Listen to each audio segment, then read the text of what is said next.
Donald Trump's given his first comments following the news his former national security advisor, Michael Flynn, pleaded guilty to lying to the FBI. The president once again said there had been no collusion between his camp and Moscow. Are you concerned about what Michael Flynn might call the special counsel? No, I'm not. And what has been shown is no collusion. No collusion. There's been absolutely no collusion, so we're very happy.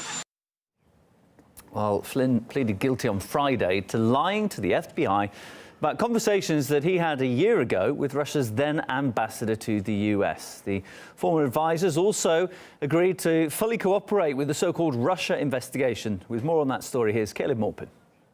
We have Michael Flynn pleading guilty to charges of making false statements to federal agents. At this point, he's facing a sentence of between 0 and 6 months in jail, as well as a possible fine of up to $9,500.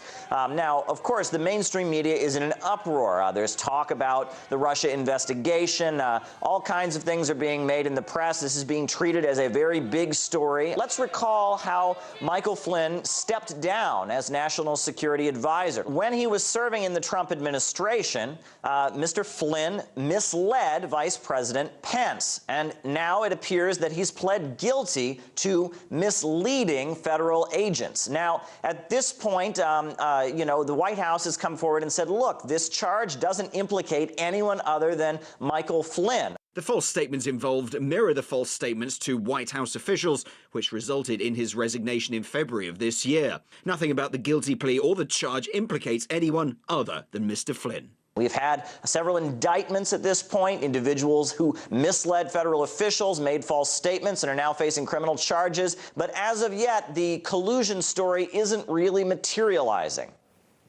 Court filings reveal that Flynn contacted the Russian ambassador asking to delay or defeat a vote on a UN resolution involving Israel. They also allegedly discussed the response to the sanctions imposed by the Obama administration. Michael Flynn also said that he consulted senior Trump transition officials over those contacts. Former Russian envoy Sergei Kislyak, though, denied that he ever discussed sanctions with Flynn. I was instructed not to discuss the sanctions, and I assure you that I followed those instructions. We also don't bargain over this issue, because from the beginning we have considered it illegal and aggressive. Flynn's conversations with Kislyak potentially violate the centuries-old Logan Act. Now, this prohibits Americans from negotiating with foreign governments over existing disputes with the United States. But since the act was passed, not a single person has ever actually been successfully prosecuted under those rules. Political commentator Steve Maltzberg believes that Trump is unlikely to be badly damaged by this latest development.